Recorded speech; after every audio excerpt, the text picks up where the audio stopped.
Hi, I'm Nadine, and I'm the editor of Design Dog magazine. The magazine's been going since 2001 and comes out 4 times a year. Contrary to popular belief, it's not just at the event. It does actually get distributed to exclusive books and subscribers 3 times, 4 times a year. Focuses on local and international fashion, graphic design, product design, photography, animation, architecture, art, and everything else that is creative. It's a design magazine, not a pop culture magazine. So it's cool, but it's kind of serious about being cool. The magazine doesn't specifically focus on Cape Town. It's about 50% international and 50% local.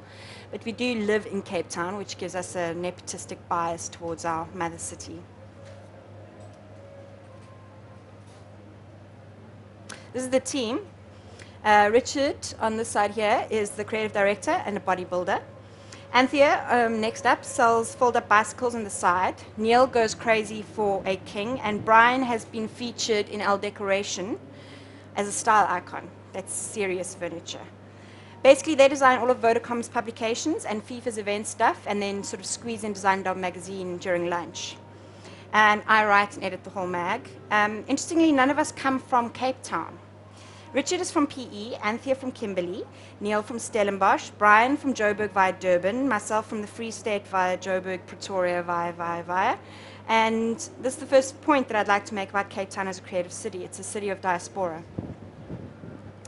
This diaspora can work both ways. On one hand, it means that Cape Town is this fantastic, multi-ethnic, multicultural, multinational, international city which all comes together in this multi-dimensional, rainbow-colored melting pot.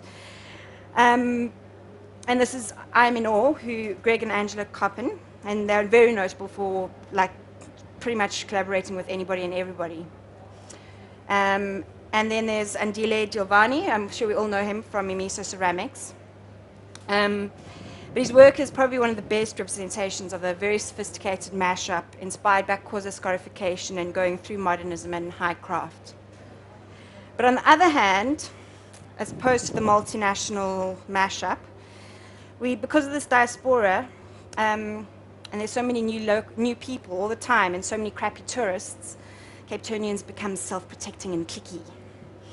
And cliquey doesn't have to be bad. I mean, but the beat writers were a clique, the surrealists were a clique. All of those modernist movements were first a group of friends who shared emotional, intellectual, and aesthetic pursuits and encouraged each other, banded together, shared resources like galleries, printing presses, and stipends.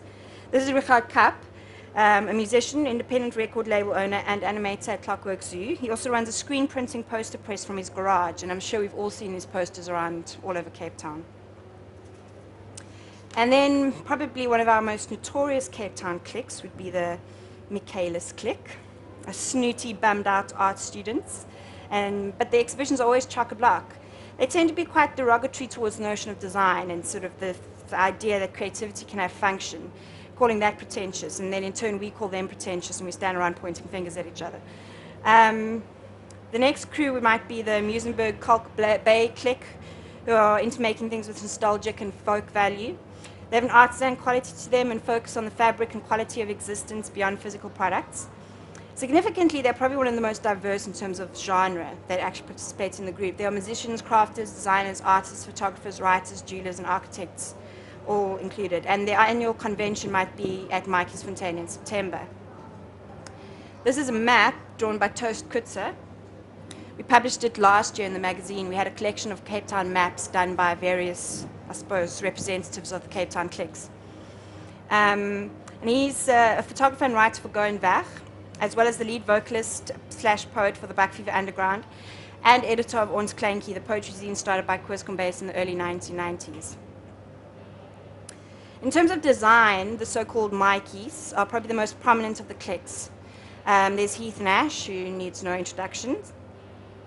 There's Angela Nemov and the whole notion of party as a design space, like balkanology. And then maybe bridging the Mikeys and the Michaelis crowds might be the What If the World crew. They do art and design and draw both crowds who stand around their beautiful gallery pointing at each other like curiosities. What If the World also draws the younger generation of art patrons. I call them the Bobos. People who have kind of sold out to getting a job, but still want to be creative and can actually afford to buy relatively cheap art. The Bobos also shop solely at the Biscuit Mill and believe that they are living an upper middle class bohemian life. From the What If the World stable is the Richard Diago, who's probably one of the few very avant-garde fashion designers in the country. And then there's the anti-capitalist, anti-establishment Chimirenga crew, who draws on their pan-African network of writers and intellectuals to complete their quarterly or so magazine. It's tough and challenging and goes deep into the radicalism of post-colonialism. Last year, they ran the underground Pan-African Space Station radio station and music festival in October. Their disregard for money and what they managed to do without a single cent of funding fills me with insecurity or admiration, depending on the day. And this map, which they did for our maps feature, actually literally takes you to nowhere.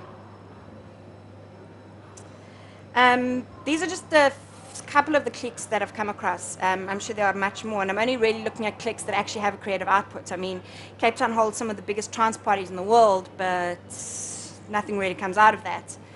What I particularly liked about this map of Cape Town from the Am I Collective was that it really brought a disparity into the notion of the collective. Basically, each person in the collective did one finger, and it ranges from the National Archives to the 7-Eleven Little Nigeria at the top of Long Street.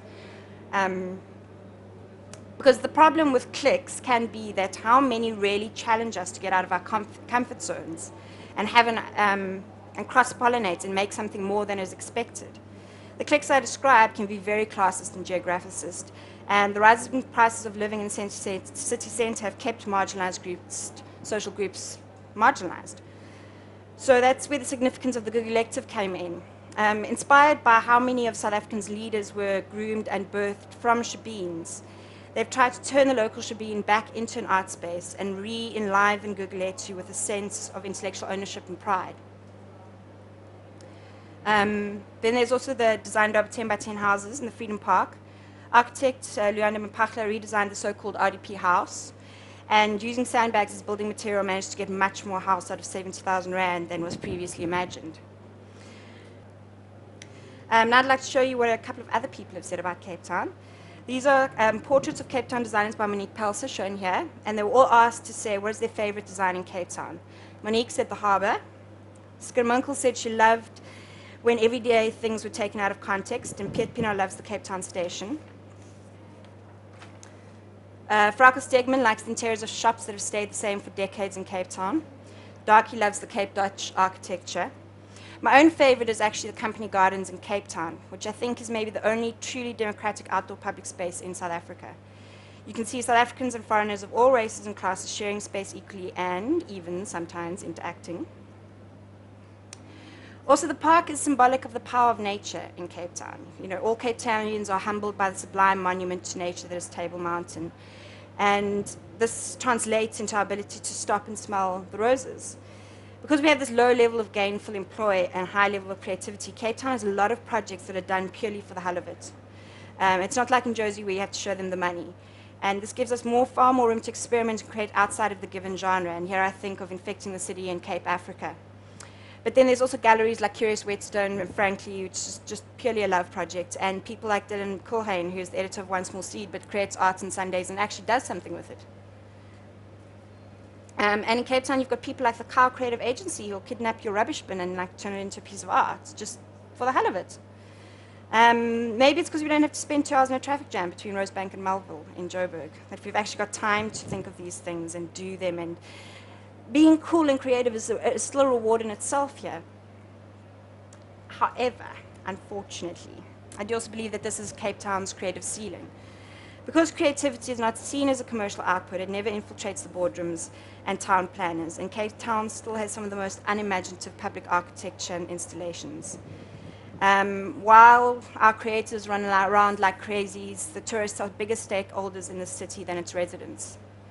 So in conclusion, I will say that Cape Town has all the conditions for being the most creative city in the country: time, clicks, individuals, desperation, and passion, but that we need to work on bridging the corporate and aesthetic divide. Thanks.